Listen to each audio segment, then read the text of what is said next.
thank you for coming. I want to welcome and thank also our panelists, whom I will introduce in a moment. Before I do so, I want to indicate for those here in Pittsburgh, and maybe for those who want to fly over for the event, our next events. In fact, today at 4 o'clock, we will have a presentation by David Paternotte on the question of same-sex marriage from Europe to the global arena, a discussion of EU states members' policies. That's at 4 o'clock in 4500 Posvar Hall. Tomorrow at noon, there will be a lecture on the cost of Euro adoption in Poland, given by Svetlana Matsiamenko, who is from our Department of Economics. That will be at noon in this room. We will have a roundtable tomorrow in the Graduate School of Public and International Affairs on the 3rd floor on Ukraine in crisis, in which there'll be 7 presenters, of which I will be the best. That will be at 2 o'clock tomorrow in 3911 Posvar Hall. Today, and then mute them. Oh, right. Okay. Sorry, my television director is giving me some. Can you all hear me all right? Yeah. Okay. Yeah, that's fine.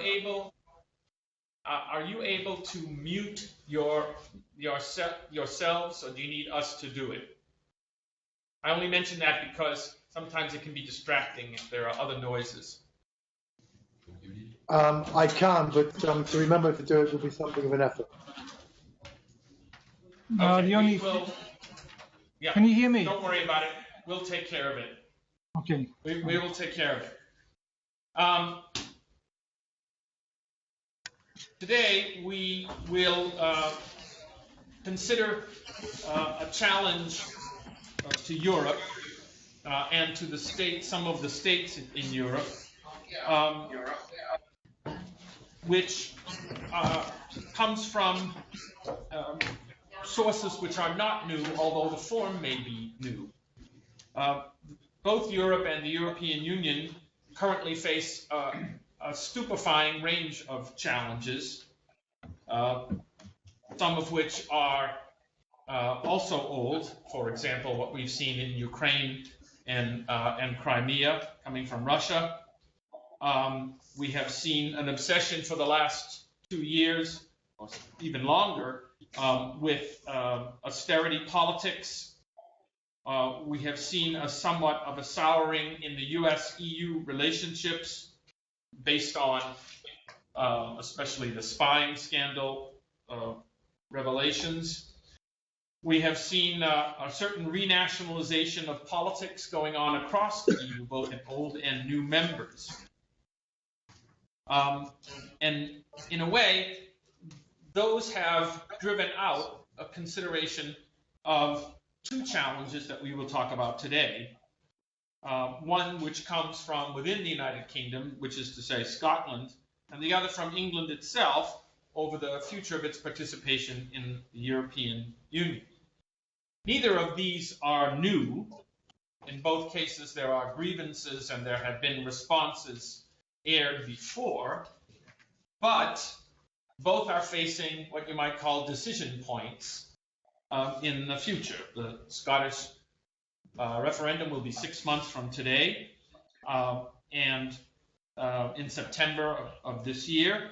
And then, if the Conservatives win their election in 2015, there might be a referendum in the UK in 2017 over continued British participation in the EU. It's fair to say that both of those are taking place and will take place in a different, changing, and difficult environment, which will be hard to predict, but of course I will ask my panelists to do so. We want to explore these on several levels. At the national level, we want to talk about, and I've asked my panelists to think about, what the grievances are, what the issues are, what are the dynamics that are driving these decision points in Scotland and also in England. In addition, of course, there are significant international implications, and I would argue there are implications regardless, Kate, ask Lainey, will you direct these people to the overflow room? It's not working, so I'm coming. Okay. There are direct implications regardless of the outcome of the referendum. How would an independent Scotland operate? What would it look like? What would its politics be? How would its economy function? What about security? What are the implications if the referendum should fail, but perhaps the vote is very close? In addition, for England, what we're seeing appears to be a culmination of a building antipathy for some, perhaps hostility towards the EU. And we have to consider what the outcome would be if the referendum ends up with an in vote, or if it isn't held at all because the Conservatives lose. At a broader level, what does this mean for Europe, especially the EU? Frankly and bluntly, can the organization survive these multiple challenges from long-standing members while it is also trying to cope with, let's say, German-led pushes for austerity and the backlash against that, a renationalization of politics evident in Eurosceptic parties, an uncertain relationship with the United States, dramatic Russian assertiveness, and of course, all against the background of economic growth, which is to say the least fairly anemic. In other words, will we see out of this process a quite different EU? But I also don't want to ignore, and I'm a political scientist, so I often do ignore, what is happening on the ground, how it affects people and their lives, and I hope we'll touch on that today. Some of you who are here in Pittsburgh may have heard that NPR treatment of the topic today, prompted by the 6-month, it's not really an anniversary, but 6 months to the referendum. I do want to mention, and here I'm going to demonstrate my technological capacity, that we have a Twitter feed. Right, Kate? Right. Hashtag PittCOE. So if you're sitting out there and you desperately want to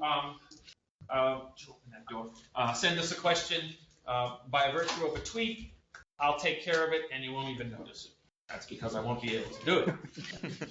In dealing with this complex topic, we need people who know about this from a variety of perspectives, and we're fortunate to have with us today 4 people who do. Professor John Curtis is Deputy Director of the Center for Research into Elections and Social Trends and Professor of Politics at the University of Strathclyde. He was co-director of the British General Elections Study from 1983 to 1997, and he is a regular consultant and contributor to a variety of media. I can tell you myself, as I was researching this, I probably didn't open a single article about this subject in which Professor Curtis's name did not appear. In fact, if it didn't appear, I immediately closed it and went elsewhere, assuming it had no validity. Professor Neil Nugent is Emeritus Professor of Politics and Jean Monnet Professor of European Integration at Manchester Metropolitan University.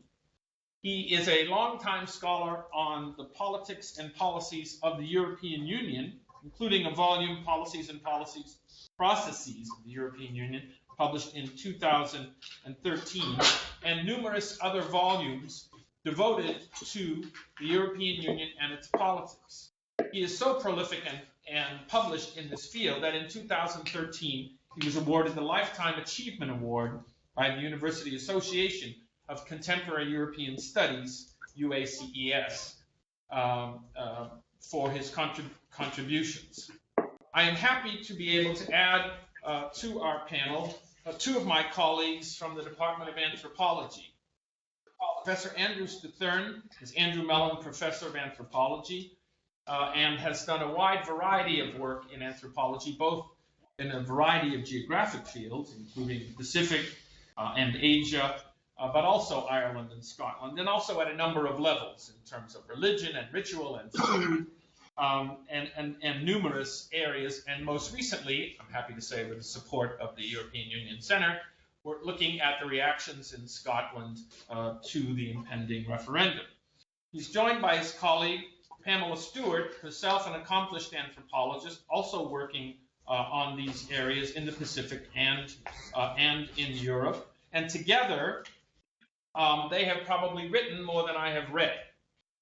They have no fewer than 3 books in process, focusing on a variety of anthropological issues. In fact, they have so much that they have their own, I'm not making this up, Pamela Stewart and Andrews for Thorn archive, the website of which I'll be happy to pass on to you. So we have a well-qualified group to address this topic, and I have suggested some questions, and I invite you in Illinois and Florida and students here as well when the moment comes to offer some questions. I'd like to begin by addressing Professor Curtis with the following question with regard to the Scottish referendum. How does it happen that this referendum is happening now? These are not new issues. We've seen this before.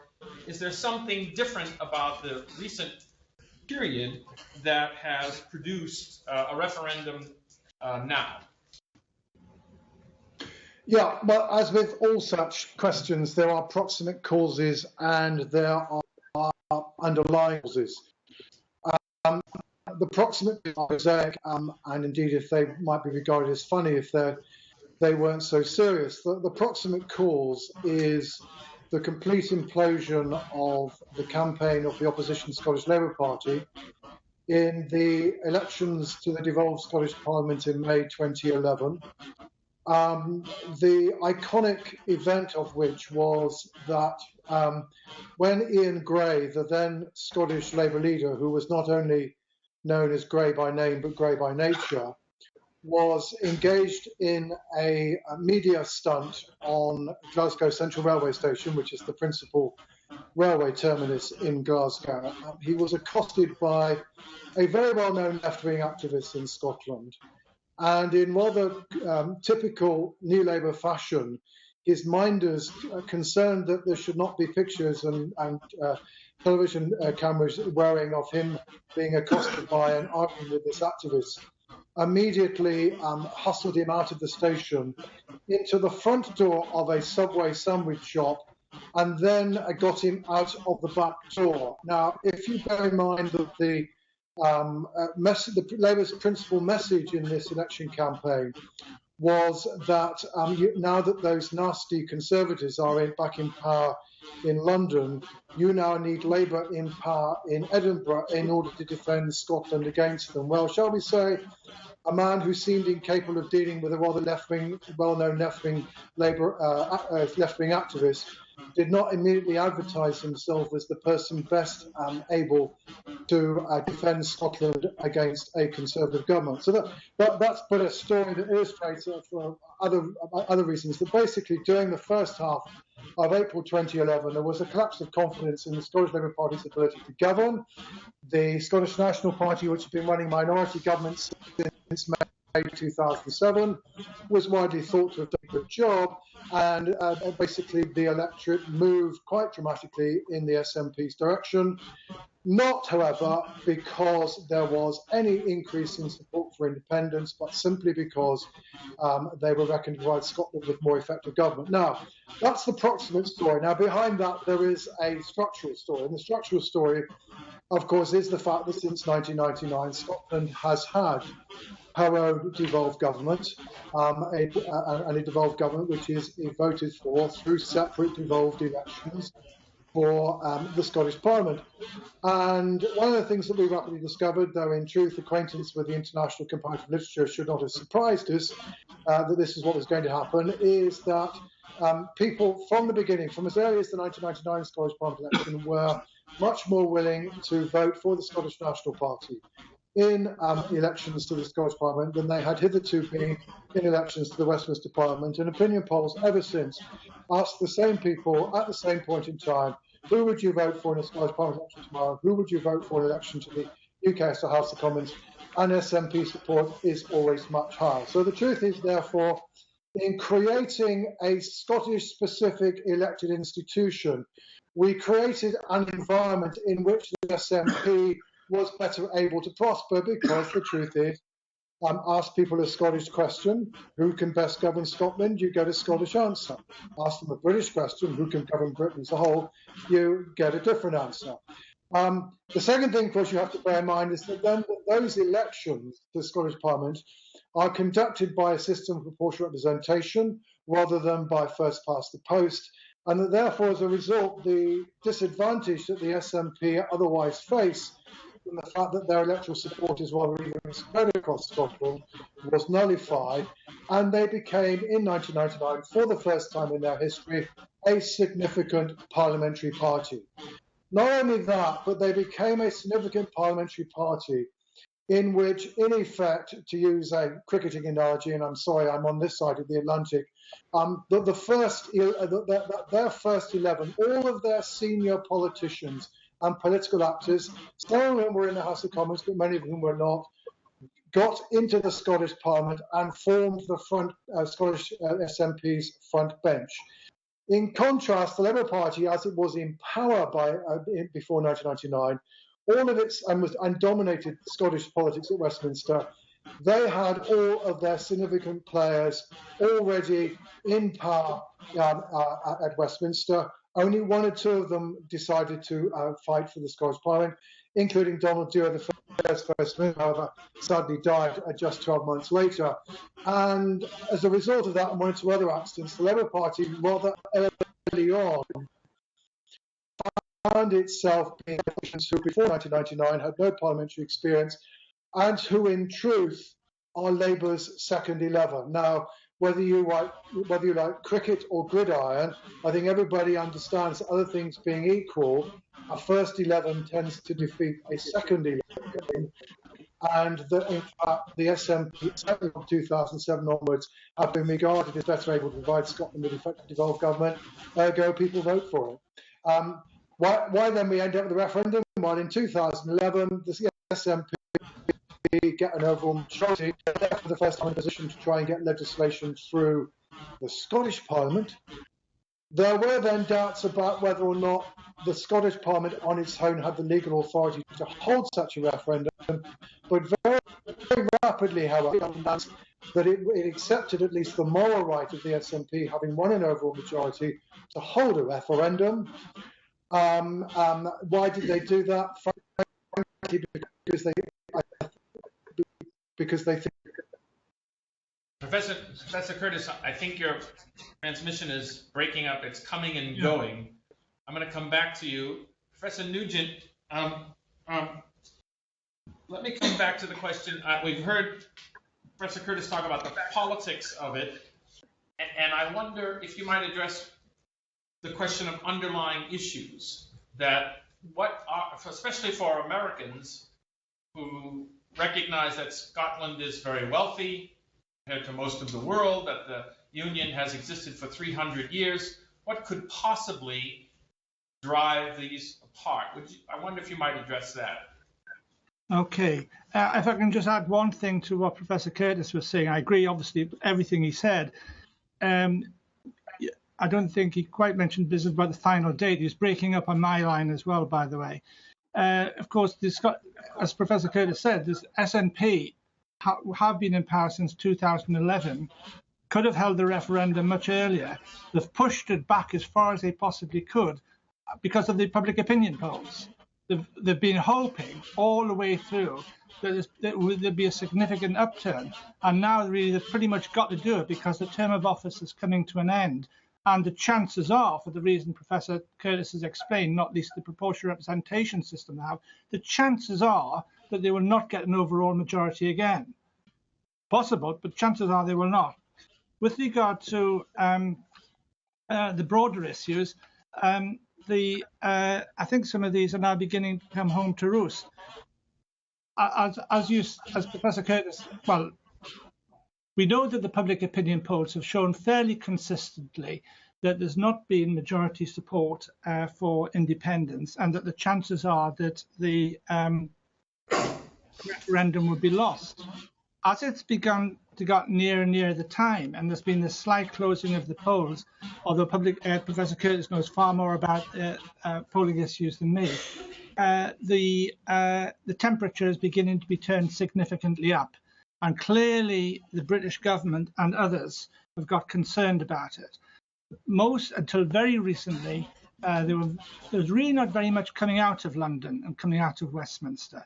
As the polls began to show, statements began to be made, in effect, in the form of threats. That's really what they amount to. Much of it is turned around the single currency. Everybody was in Westminster was quiet about the single currency. I'm talking about sterling, by the way, not the euro. I'm talking about sterling. Everybody was pretty much quiet about that. But the British government has now turned it up, and in effect, it's been made clear that an independent Scotland would not be permitted to be a member of the sterling area. That is extremely important. I don't quite understand. I think they made a mistake. Why leading British politicians pitched in on that, because the governor of the Bank of England had already made it clear, and there would have been much left from Westminster's point of view. I think it would have been better left there. Anyway, that is an issue. Clearly, the whole nature of the Scottish economy, its relation to sterling, what would happen if they pulled out? What would happen to the currency? The fact of the matter is, the Scottish Nationalist Party have not come forward with what is seen to be a credible plan B. The obvious plan B, of course, was, well, okay, well, if we can't be in the sterling area, we better get into the euro. But politically, that's not good at the moment. That's not seen to be, well, I mean, in practice, you might say it'd be perfectly okay, but politically, that's not seen to be acceptable. But the pressure is being turned up in other ways too on substantive issues. It's interesting. Again, throughout, until very recently, everybody's been saying, actually pretty much on both sides of the border, the Scottish-English border, that of course if Scotland became independent, there'd be no question whatsoever of physical controls. But that's now been dropped. And the Home Secretary at Westminster said, well, of course there will be physical barriers, which seems to me to be perfectly sensible. There would have to be, because an independent Scotland would be obliged to become a member of the Schengen area. That's not if Scotland became independent, it doesn't pick up all the opt-outs, which the UK has currently got. It might try to get them, might try to negotiate with them, but noise is coming out of Brussels to make it fairly clear that that would not happen. So there are a number of broad issues about the nature, all sorts of arguments going on about what the future prospects of Scotland in economic terms. And it revolves around taxation. It revolves around the amount of money in overall net terms which Westminster is putting into Scotland. It revolves around basically the SNP is saying, well, okay, we'll lose some money, but that can be counterbalanced by keeping the oil revenue, but the oil is declining. So it's primarily the arguments, I think, and I think much of it's going to turn at the end of the day around jobs. And it's interesting that not only and I think this is much more important, incidentally, than whatever the politicians have got to say, that businesses, and particularly financial businesses, are now beginning to make their position clear. Scotland is overrepresented in terms of the major financial institutions which have got bases there, obviously, particularly in Edinburgh. And they are now beginning to drop very, very broad hints. Well, if Scotland becomes independent, now we're being told we can't have an independent currency, we're not hanging around here. We are going to be moving on. In other words, we're going to be moving south of the border. And this sort of, will seem to be much more objective and real threats, I think is going to become very much central to the campaign. And, well, perhaps I'll stop long. I'll leave it there for the moment. Well, thank you. Actually, both of you have raised questions that I'd like to turn to the two of you to address. To phrase it in the most pointed manner, is there a class issue here? That is, that some people in Scotland see themselves as benefiting, let's say working people, fixed income, or people who find themselves aggrieved by their situation and think they could do better, on the one hand, versus businesses and banks that prefer an open environment, or are there other issues that on the ground you found in your research? Go ahead. Just one thing I just wanted to mention that speak up, so that in terms of the businesses going south of the border, one might ask, where?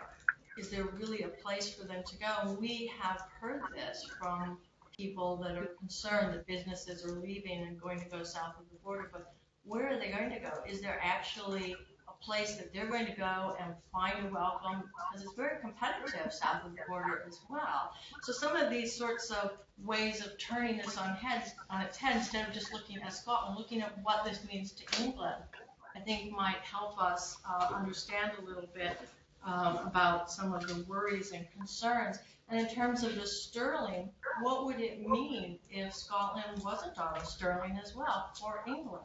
What would that mean for the English economy?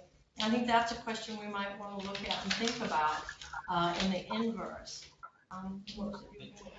Yeah, a lot of our work on the ground is in studying processes which in effect are the results of rumours spreading around.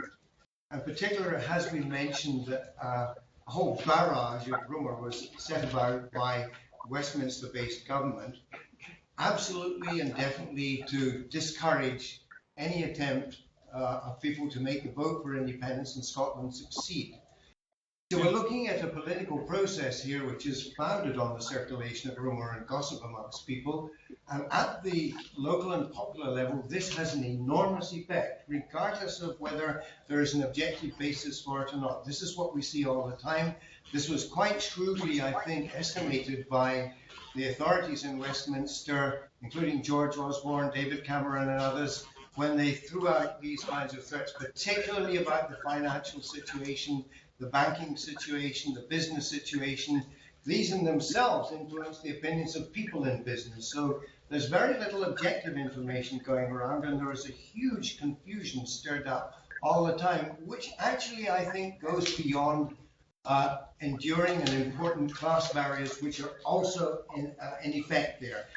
We listened to the NPR broadcast this morning, which was curiously enough from a very deprived part of Glasgow, not representative of Glasgow as a whole at all. Glasgow has achieved a very considerable cultural, political and economic renaissance in some parts of it. East Glasgow is a very deprived area. You might expect in that area, on a class basis, that these would correspond to the point which we often thought should be the case, that those who feel most aggrieved within the current situation would look to the SNP for some relief for their situation. Not at all. As far as we could tell by the discussion amongst people, there were folk who were well known to each other, probably of the same class position, violently disagreeing about whether this would work or not. And one of them said, look, there's a great deal of stuff going around. This is muck that's being stirred, and it's very difficult for us to know what to think. In all of our work last year, throughout the summer, wherever we went, this was actually the situation throughout the place. So what we're dealing with is a very confused political process, which on the ground makes it actually very difficult to predict what is going to happen, and also makes it very difficult to sift fact from fiction in relation to the issues involved. Probably it would be up to people working in a different discipline to look from another level at what the objective situations are like. But these objectivities are also deeply influenced by the subjectivities of people. So you've got a very fluid and possibly volatile voting situation. However, within this, it seemed to us last summer and probably continuing, the effect of the fear factor upon the Scottish voters of the threats coming from Westminster from very powerful sources is itself an important part of the political process, and regardless of anything else, may swing the vote in one particular way. So we're looking at it from this view of political process on the ground in a very confused situation which is created by this. Thank you. That's actually a good lead-in. I want to come back to Professor Curtis on the question of public opinion. You indicated there has been some movement, and Andrew has mentioned the politics of subjectivity and fear, which of course never happens here in the United States, so we're completely unused to that. Aren't we likely to see more of that as the referendum becomes closer, and would we therefore see more movement in the polls on this question? Well, I think the first thing you have to realise is that this is not a debate that started last year or even the year before that.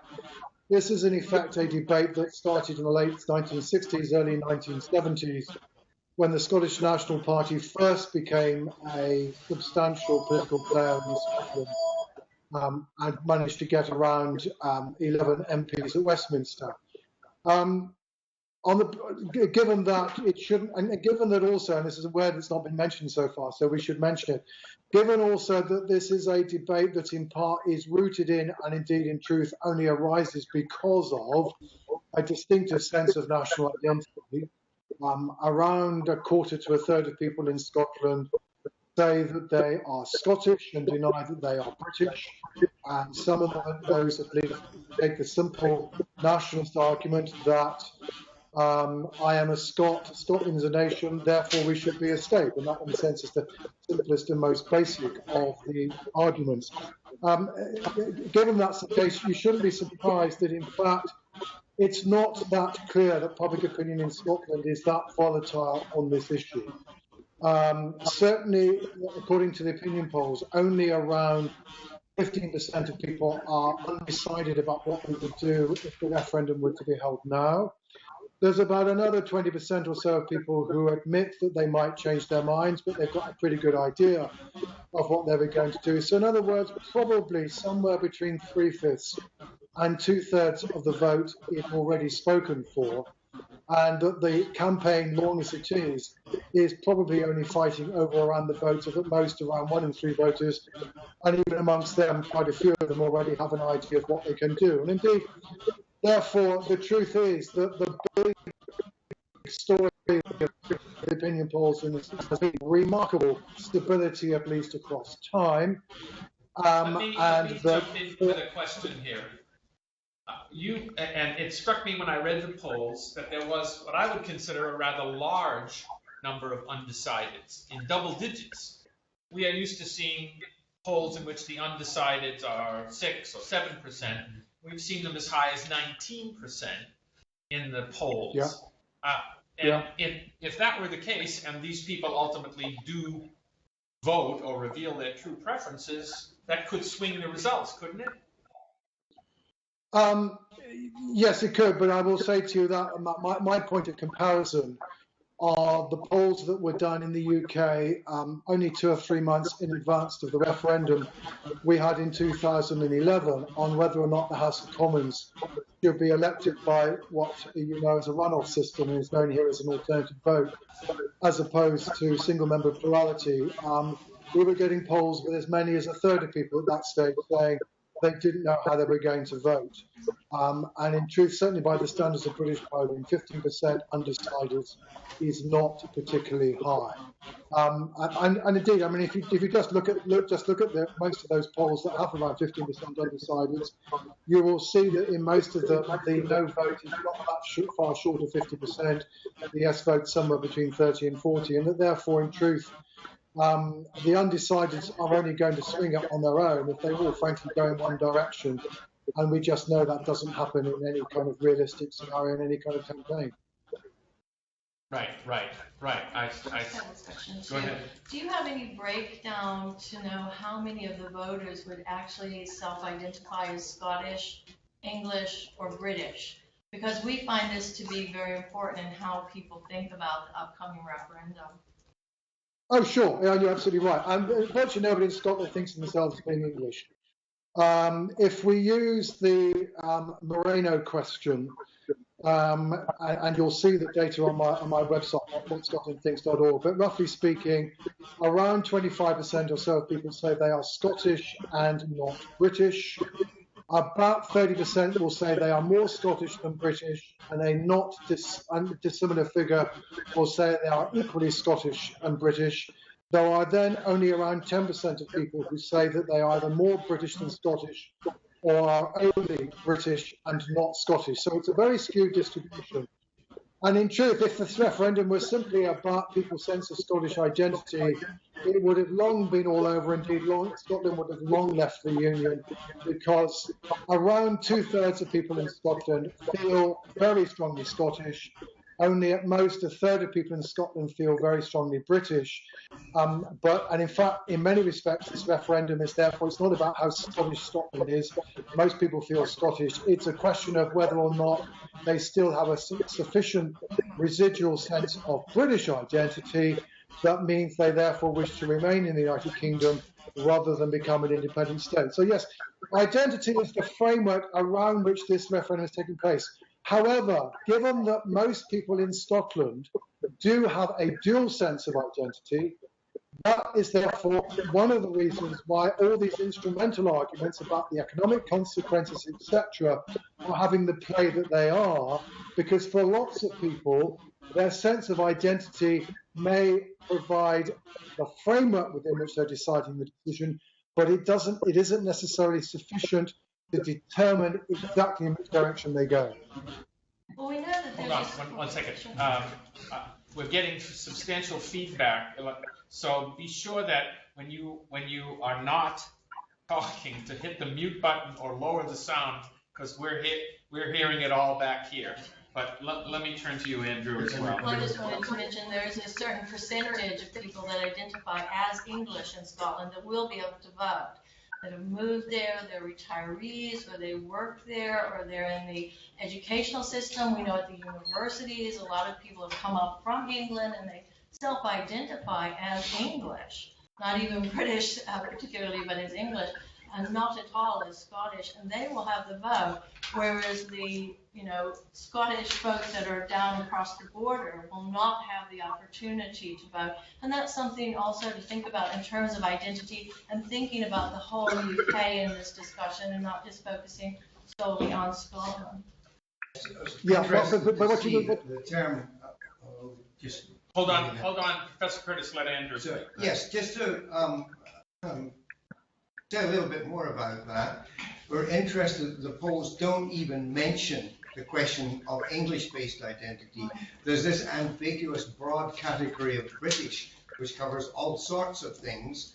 But a major question for many people in Scotland is not the Scottish versus British, because most people do recognize a kind of duality there, differently proportioned. There's the question of the relationship between Scotland and an entity called England. And English is a matter of some concern, not just British, and it's different from the concern over Britishness. Okay. The idea about how many people call themselves English, Scottish Social Ethics, which I'm responsible for, does give people every year the chance to say what their identity is amongst the whole list of identities that are associated with Great Britain and Northern Ireland and the Irish Republic. And the numbers of people who self-identify as English are so small that I can never remember what they are, and I certainly never bothered to report them. The second thing one needs to realise is that Scotland is a society that for most of the last century or so has been a country that has experienced net emigration other than net immigration. And therefore, you shouldn't be surprised to hear that the population who are resident in Scotland were born in England. Now, that said, it is true that along with the rest of the United Kingdom, Scotland experienced quite substantial in the first decade of the 21st century, largely from the side of the Union. And because Scotland's economy has been somewhat healthier also in the last 10 or 15 years, there is also something of a non-Scots born population. If you look at, and certainly you can certainly look at the opinion polls to look at what those two minorities will do, and surprise, surprise, those people who were not born in Scotland but who were born elsewhere in the United Kingdom are not very likely to vote for independence.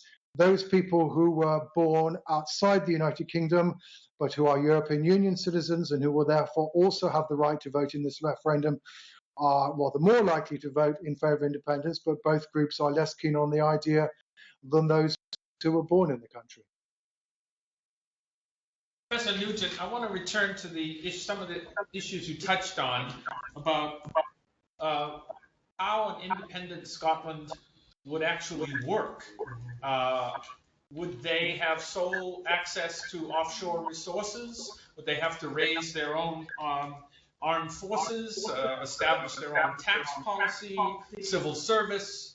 I mean, an independent country is an independent country after all. And how would they become members of both the EU and NATO? And the EU, as you know, has already indicated that that would be a substantial hill to climb.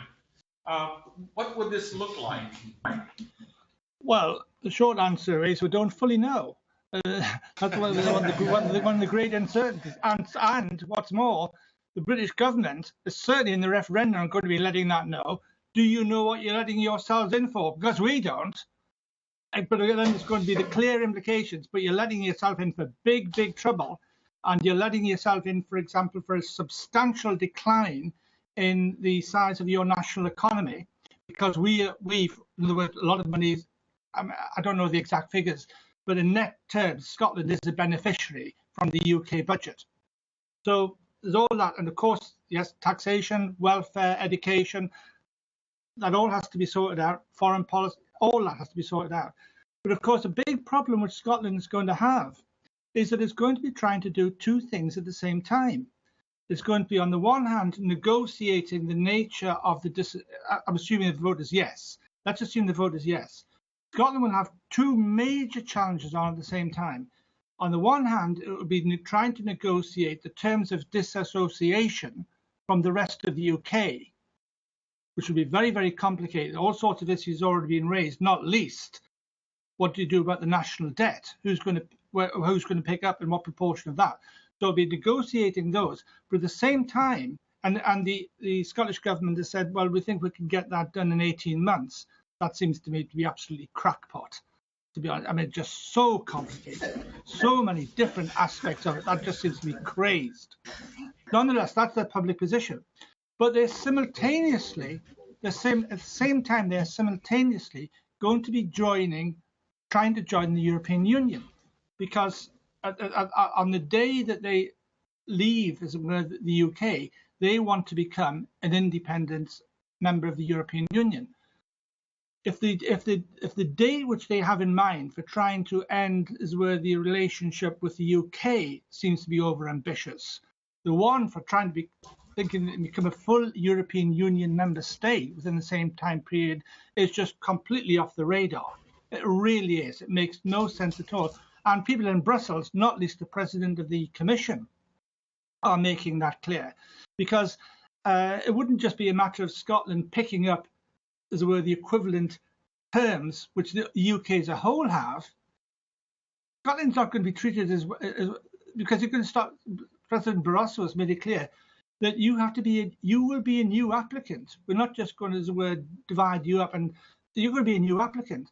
And a new applicant raises all sorts of difficulties in terms. I mean, even if you take the easiest round of accession negotiations, were the negotiations in the early to mid 90s with the Scandinavian states and Austria. And they were relatively simple because they'd already in effect agreed most of the terms of the acquis, because they were all members of the European Economic Area and EFTA and so forth. But even those negotiations took 3 years, took the best part of 3 years. Now with Scotland, it's much, much more complicated, much more difficult, because obviously it involves the state leaving. It involves an existing state being broken up, one of the existing parts having to make a new application. And one of the most tortuous and difficult aspects of new applications and getting in is the ratification procedure. And we know that some existing member states, above all Spain, are absolutely not very keen on a state breaking up and then its constituent units becoming members of the European Union. And President Barroso made a much publicised speech, well, it was an interview in the UK recently. He was obviously well prepared. He knew what he was saying. It wasn't a mistake. In effect, he made it pretty clear to Scotland that it was by no means automatic that it would be admitted. He made a rather unfortunate. I knew what he was on about. He made a rather unfortunate analogy with Kosovo, because Kosovo, of course, is a state which has broken away from not from an existing member state, but it's broken away from a country, Serbia, and now Kosovo wants to be in, and it's clear. Now, of course, it was picked up in the media as this disgraceful analogy which was being made between Scotland. That was not Barroso's point. So, yes, Scotland would certainly want to be members of both organisations, but becoming a member of the European Union would be a long, I think, and protracted process. I would involve a whole bunch of issues, some of which would be relative. I mean, the number of seats they get in the council and so forth, that can be done fairly easily. But the whole business about opt-outs, that budgetary contributions, that's very, very difficult. Fisheries, Scotland, it's not an opt-out, but by being a member of the European Union, Scotland actually gets a higher percentage of fishery quotas than almost certainly could possibly get if it was a small independent country trying to negotiate these fisheries. But fishing is important up in the northeast of Scotland. Just as a point of comparison, what about the model of Norway? Because some people have spoken about a Scotland independent country being model on the economic kind of basis that you see in Norway, also based on oil money. So that was a question. Yes. Well, I mean, obviously there's. I see. I mean, I often hear the analogy made not so much with Scotland. I'm sure it exists, but actually with the UK as a whole. And some people want to see the UK as a whole pull out of the EU. They make the comparison with Norway. That makes no sense whatsoever. It makes a bit more sense in terms of Scotland. But then you've got to remember that the Norwegian people have chosen not to become members of the European Union. And arguably, they've got very good reasons for having made that decision. It's partly tied up with agriculture. It's partly tied up with fishing. It's partly tied up with the fact they've got a lot of oil and they don't want any sense of anybody getting their hands on it. Now, as I understand it, the Norwegian oil fields are still expanding. I think that's not the case with the Scottish. I mean, they're still drilling and so forth. But overall, some figures came out. Professor Curtis might know more than me, but some figures came out recently showing a very significant decline in the amount of oil which has been taken out of British waters in the North Sea. Today, as a matter of fact, the BBC had an item which showed that something like a potential 60 billion barrels from the North Sea, 40 have already been extracted, leaving around a third left. Let's examine. I'm going to turn back to you, Professor Curtis, for a moment. The opposite. If it's not a yes vote and it's a no vote, will we nevertheless see a strong movement towards devolution of power? We've already seen that Labour has put forth proposals, and if the SNP, according to your analysis, will now be mortally wounded by this loss, how will it change the relationship between Scotland and London, even if it's a no vote or a stay in? Well, parenthetically, I would say do not assume that if the yes vote is lost, that the SNP will be mortally wounded. I think there is still a widespread anticipation that the SNP could still conceivably remain the largest party in Scotland after 2016, even if it does lose the referendum. But that's another story. The truth is that all three of the unionist, quote unquote, political parties in Scotland, that is Labour, the Liberal Democrats and Conservatives, are at various stages of a journey towards offering Scotland more in the way of devolution at the present, or indeed is already due to enjoy by 2016, because there is already legislation on the statute book which is in the midst of being implemented that means that some portion of income tax will become a Scottish tax rather than a UK-wide tax. They are, however, at different stages of the journey. The Liberal Democrats some time ago came up with a proposal that would mean that over half of the revenues currently spent by the devolved Scottish Parliament would come out of revenues raised in Scotland. The proposals that the party have come out today are actually on the taxation front extremely modest, given that even when the legislation is already on the statute book, about a third of the Scottish Parliament funding will come out of revenues raised in Scotland. That number is simply going to be increased to 40%, i.e. still less than half.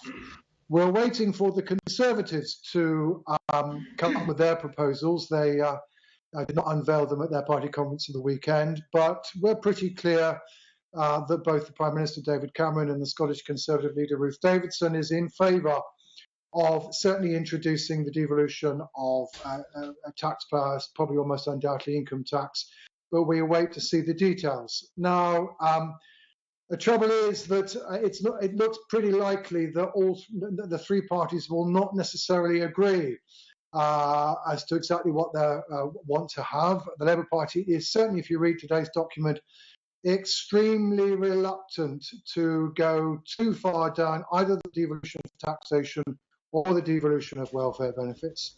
The Liberal Democrats are somewhat more relaxed, and we wait to see the Conservatives. But that therefore, as a result, one of the things I think you'll see will emerge in the campaign is, which is already there, which are doubts constantly being raised by the yes side as to whether at the end of the day the Unionist parties will deliver. If they can't manage to agree with each other, can you be sure that in fact they will necessarily, whichever is in power after the 2015 UK general election, succeed in delivering? That's the question mark that hangs over it. My guess is that, the truth is, if one stands back from all this immediate politics, there is no doubt that one of the extraordinary features of the devolved Scottish Parliament was that it had extraordinary financial freedom with respect to expenditure, but had very little in the way of freedom with respect to revenues. Effectively, virtually everything it was spending was coming out of a grant from the UK government, a formula which was meant to cut Scottish expenditure but failed to succeed in doing so. Given that was the case, I think it was always eventually there would certainly be a move towards at least making that body responsible for raising some of its revenues. There are arguments on the right for wanting to do so on the grounds that it ensures that the body is fiscally responsible. There are arguments on the left that it gives you some ability to implement more progressive taxation policy. And as a result of that, I think eventually we will get gradually probably more devolution of tax powers, particularly with regard to income tax. But whether it goes much further than that at the moment, I think is extremely uncertain. I want to give opportunity to the students who are sitting in Public Affairs 411 in Illinois and our colleagues in Florida to see if they have a question before I sort of shift our topic a little bit towards England. Are there any questions any that want to raise there? And I'm also going to ask if there are any questions to be raised here among. Yes, I see. Go ahead. Unmute yourself. Yes. And identify yourself also, please. Okay. Christine Kelly Sanchez. Hello? Hello? Speak up. Oh, it doesn't work. Yeah, we can hear you. Yes. Christine Kelly from the European Center in Miami. Thank you very much for all your comments. Very interesting at that time. I have two questions. One, it is for Mr. John Curtis. Regarding the vote and the elections, is it the same for the people who are outside Scotland? They are going to vote, of course. Is it going to change anything in the votes for the people who are outside, for example, in the United States or any else in Europe? Will it change the vote if it is not the same people from in Scotland? Second thing, it is regarding the relationship between the United States and Scotland about the TTIP. So there's going to be an impact of that if Scotland is going to become independent. What do you think about that, please? For me. Yeah, I don't hear Professor anything. Curtis, did you hear the question? Yeah, could somebody? I didn't quite catch the second question, I'm afraid. The second question had to do with TTIP, the ongoing trade negotiations. I'll let Professor Nugent handle that, and I'll ask you to address. Yeah, sure. Yeah, no, that's not my subject. The answer to the first question is that nobody resident outside of Scotland will be allowed to vote in the referendum. It is entirely a residential franchise. The franchise consists of all British, Commonwealth and European Union citizens aged 16 and above who are resident in Scotland and who get themselves on the electoral register by August of this year. Aha. Okay, Professor Nugent. Well, just a word or two about the TTIP. I don't really see that the there's any implications for that, because the negotiations, of course, are between the US government and the EU. They're not between the US government and individual countries. The negotiations are taking place between the primarily Department of State representatives and people in the Commission, who are, of course, operating on the basis of a mandate which has been given to them by the member states, often on a qualified majority vote. So an independent Scotland wouldn't as well materially affect that. And then, of course, the TTIP negotiations, which are ongoing, Scotland, those negotiations, the bulk of them are likely to be over and done with by the time, if it ever happens, the Scottish independence is appearing at the council table. So those negotiations are currently being negotiated, if you like, on behalf of Scotland by the UK government, and I don't see that being affected. I'd like to switch our focus just a little bit. There have been references to Westminster and to the Conservative Party, which of course has pledged to hold its own referendum if they are successful in the elections, which are expected to be in 2015. The question I have is, and not exactly unique in politics, but aren't the Conservatives in this position of arguing against independence for Scotland within the UK, while simultaneously arguing for removing, or some of them anyway, removing the UK from the EU? Now, one blogger wrote that the referendum in Scotland is a dress rehearsal for a bigger vote. Swap Scotland for Britain and the Union for the EU, and what becomes immediately clear is how the debate on EU membership will take shape if Mr. Cameron wins power next year and is free to offer the referendum. Is there any contradiction there between that argument and both sides of the argument? Well, Andrew. Yeah, there is obviously a logical contradiction, but these are the kind of games that politicians play. Perfectly willing to have contradictory attitudes on two sides of different sorts of debates. It's very much in David Cameron's interest to argue that they want to keep Scotland within the greater fold of the UK. In this way, he seeks to appeal to a very wide political audience, first of all within England and outside in Scotland as well. That's very much to his advantage to do that, because if he can be portrayed, or he can portray himself as the person who kept the UK together. On the other hand, issues to do with the European Union are, from his viewpoint, entirely different and have to do with a completely different range of grievances. Nevertheless, there is an inconsistency. What he wants to do is have it both ways. That's to say, keep Scotland within the UK, but possibly take the whole of the UK out of the European Union. That's quite a tall order, too. Yes, Professor Nugent. I want to say, I'm not sure there is a contradiction. If like British, David Cameron is British, he regards himself as being British. He's a believer in the UK. So of course he's against independent Scotland, and of course he wants to defend British interests in the EU. Where's the contradiction on that? I mean, I've got all sorts of other points, but I don't think there's a contradiction there, unless, yeah. Well, there's definitely different senses of identity, in the sense that in the UK, I think that there is a sort of across the border empathy and a shared identity that we've been talking about as British. Whereas with Europe, there's often a great deal of resentment, and that empathy doesn't necessarily, especially depending on the generation that you're talking to in your polls or interviews, extend over into the EU. So I think that's part of the factor that's here as well. It makes a difference in how people feel about the vote independence for Scotland or the vote breaking away from the EU. So I think there is a difference there. Is there a difference also in the position of the leader of the Scottish National Party, Alex Salmond, whose party is essentially based on pushing for independence, versus David Cameron, who seems to be just trying to catch up with his right wing and do as much as he can to placate them, but maybe, and I don't know, doesn't really believe it? Professor Curtis, you had your finger up. The first of all thing to say is that the party that in the UK as a whole wishes to hold a referendum in order to ensure that the United Kingdom leads the European Union is not the Conservative Party, it's the United Kingdom Independence Party. And a lot of what's going on, however, south of the border is the Conservative Party trying to fend off what is the most serious independent challenge to the existing Westminster party system since 1945.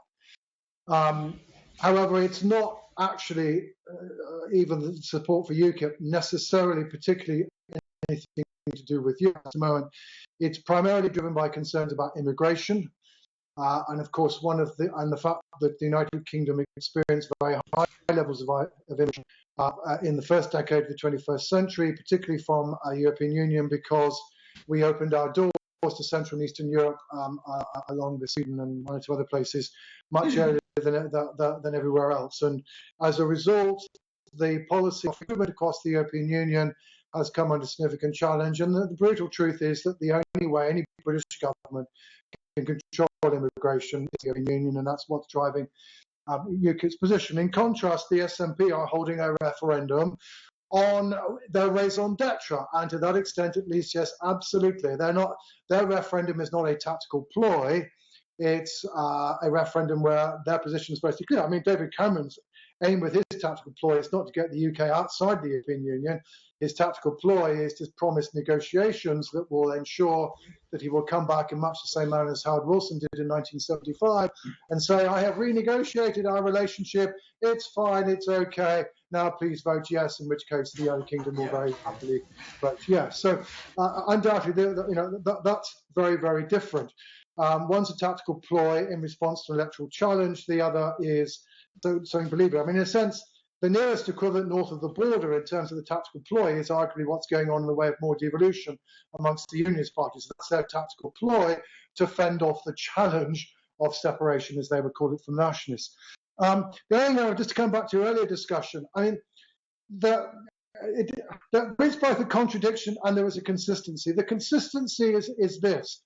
And at the end of the day, the argument, at least for core nationalists in Scotland, is an argument that says, we do not think that governments in London, elected primarily by voters who do not live in Scotland, have the right to make decisions for public policy in Scotland.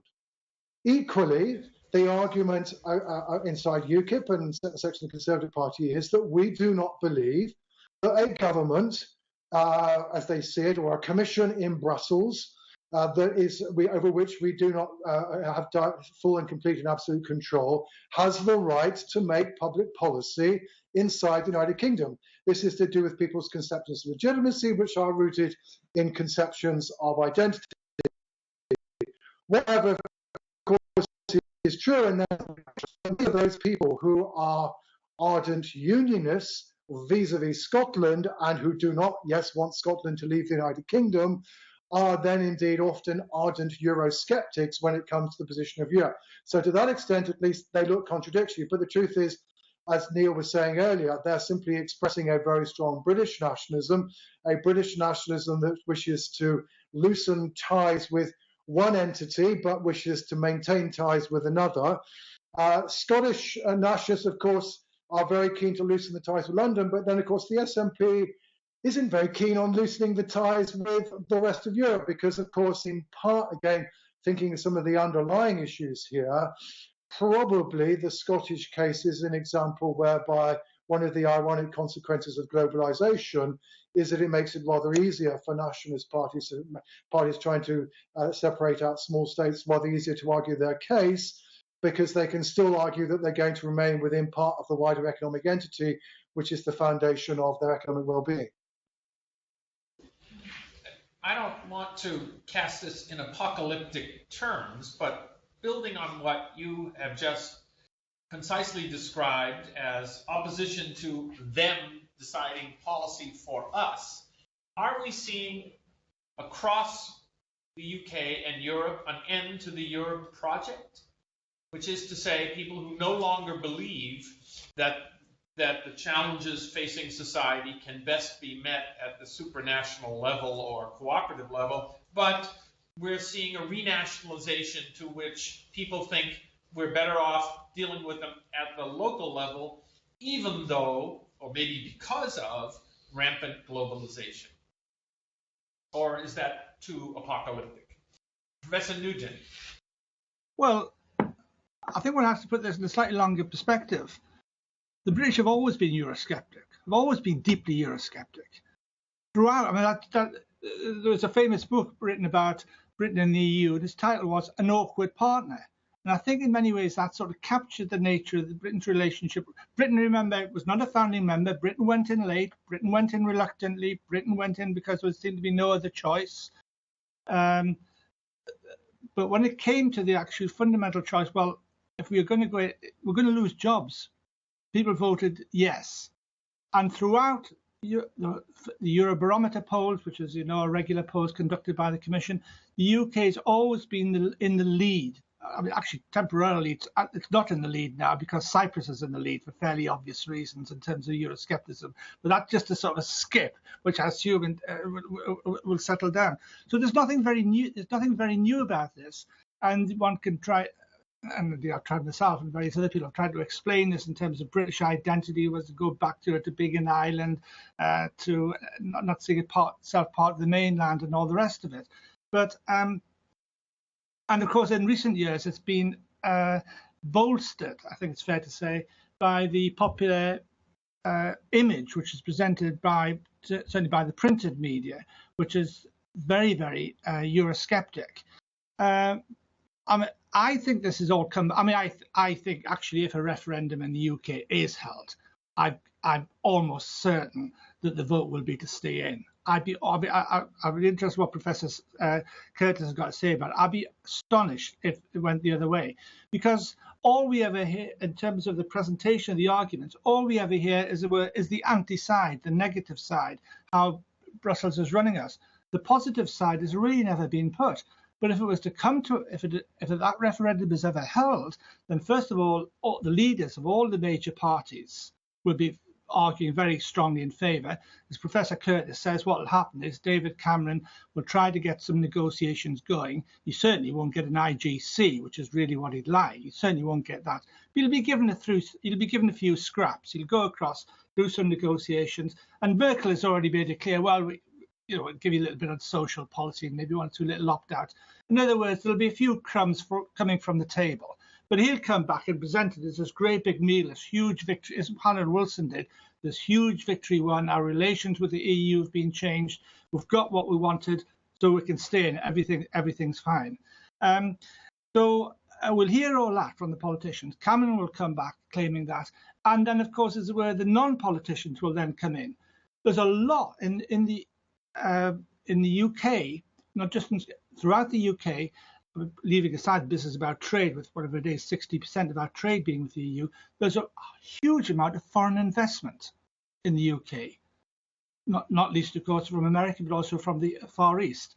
And some companies, even before a referendum, I talked earlier about what some of these companies were saying about in Scotland, even now, some of the Japanese car investors in the UK have already been letting it be known that, look, we're not here for the British market. We are here because we get access to the European market. So I think once all that starts coming out, and it really becomes again about jobs, that some of this Eurosceptic, but it's already very well for people to say in a public opinion poll what their views are about Europe. But actually, in terms of, Professor Curtis knows much more about this than me, but in terms of shaping people's vote in elections which matter, or at least British elections which matter, it is really pretty low down the scale.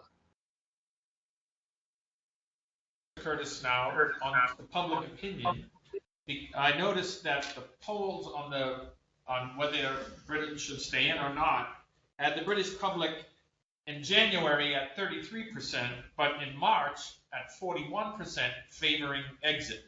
That's a worrisome trend, but maybe it's just a blip, and as you say, they haven't heard the positive arguments. So I'd like to hear your view, Professor Curtis, on the public opinion.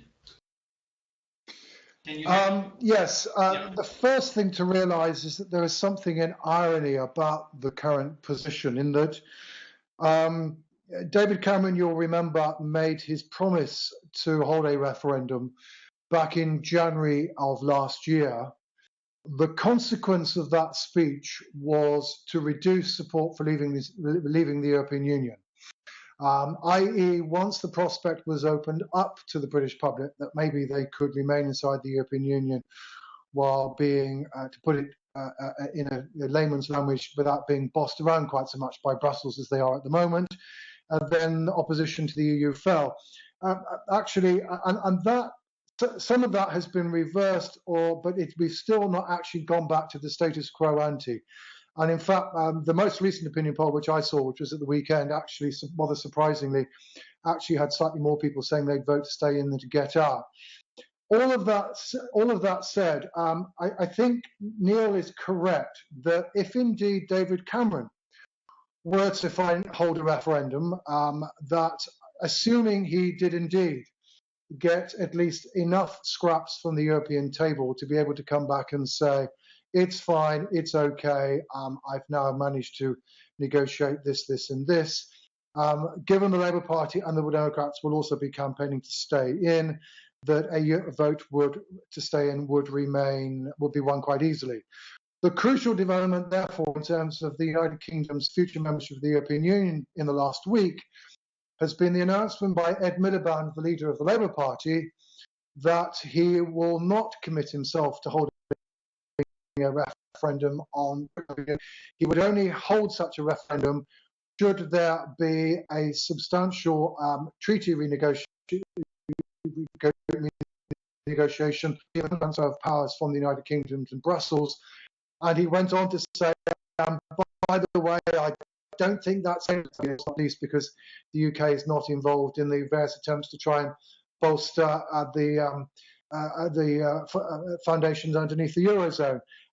So the truth is, if the Labour Party were to find itself committing itself to a referendum on Europe, then I think one could anticipate that an opposition Conservative Party would then turn around to being a very Eurosceptic party that would quite likely have said, Mr. Miliband, you have not negotiated adequate terms for Scotland's continued membership, and that what might perhaps be a relatively unpopular Labour government trying to win a referendum in the face of a Eurosceptic Conservative Party and a continuing UKIP may well have been in quite serious trouble. So for those of you who are keen for United Kingdom to remain in Europe, I've got two good pieces of news. The first is that the party has not committed itself to a referendum. And the second, by the way, is that the chances of the Conservatives winning an overall majority in 2015 are pretty remote because the electoral system is so biased against them. Go ahead. Could we go back, Martin Staniland? I'm a faculty member at the University of Pittsburgh, and I also have two passports. I have an American passport, I'm an American citizen, and I have a British passport. Now, my British passport also has the words European Union at the top of them. So my dilemma, though it's not one that keeps me awake, I will say, I should also say that my mother's family were Mackays from Scotland, and the last place I lived in the United Kingdom was Glasgow for 7 years. Now, so my question would be to Mr. Salmon and to Mr. Cameron, where do I stand in terms, where do people like me and millions of others stand in terms of citizenship? Because the only way I can see this being sorted out, at least that gave me any role in it, would be if at some point those who have this sort of British nationality have a choice between being English and Scottish, because I would ask myself how otherwise you would determine it. In my case, it would probably be Northern English, since I was born 60 miles from the Scottish border, but I don't seem to have much choice. I'm just curious and this is one of the issues which obviously is the highly complicated issues that were referred to earlier, but I'm just curious about how you think this might be sorted out, and on what principles. Let me just throw the question, because the question, if you said to me, am I English, am I British, I would say I was both, but am I ever going to have the choice to be Scottish? I know where I'm staying, which is here, so it's somewhat academic. I'd like to have Scottish holidays. Any can I ask thoughts where you were born? on citizenship choices? I need to know where you were born in order to answer your question. Newcastle on Tyne, England.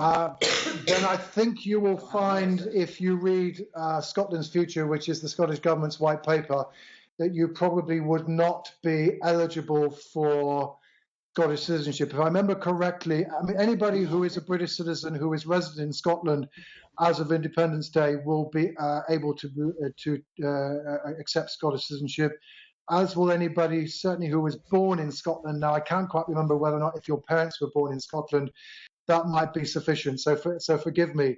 What is also true, however, is that that given that the British government certainly normally accepts the principle of dual citizenship, that those people who are British citizens who are resident in Scotland will probably be able to have their cake and eat it, and will be able to claim both a Scottish and a British passport, and will be able to use it, use either of them at will. And therefore, as a result, British citizens will probably be able to vote in Scottish elections in independent Scotland, and vice versa.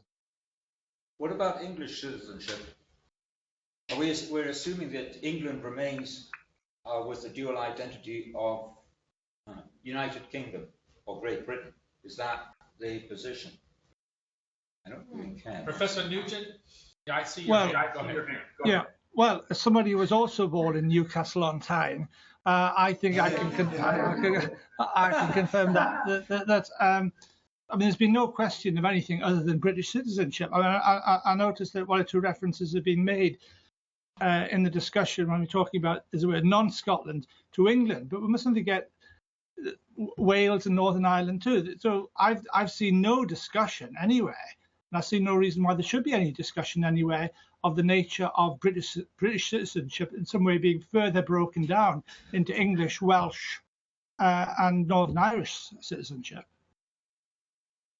Or Geordie citizenship. Well, absolutely. That into a citizenship hearing. I'm going to turn to Sarah Patton, who has Scottish citizenship, if I'm not mistaken. So my question, I'm Sarah Patton, I'm Department of Political Science in Pittsburgh. I am writing my dissertation on immigration and immigration-related policies, including citizenship, but I'm also a Scottish national. So my question is actually more on the EU level.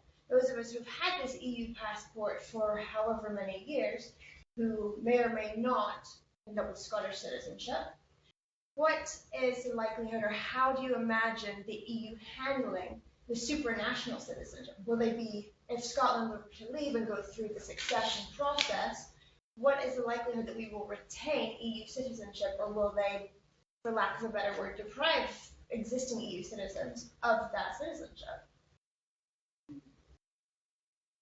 After the after the referendum. Can you hear me? Yes. Okay.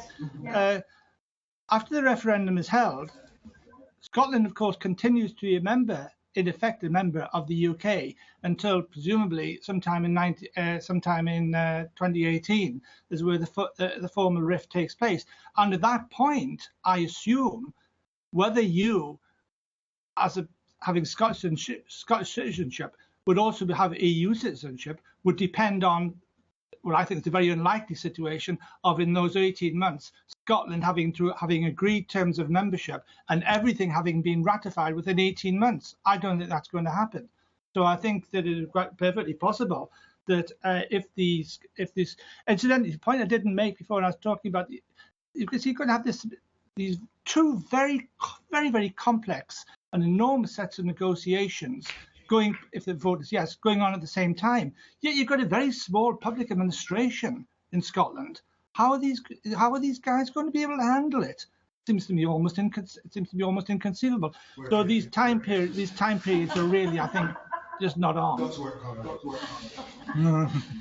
Well, we're getting some Scottish backbenchers here. I am going to, of all the issues I expected to touch on today, Martin Stanaland's citizenship was not one of them, but we're glad to open up the opportunity. It is a fascinating and somewhat unexpected topic for those of us who've been paying attention, I think, and very rich. And I want to thank Professor Nugent and Professor Curtis for joining us, as well as my colleagues here at Pitt, Andrew Thorn and Pamela Stewart.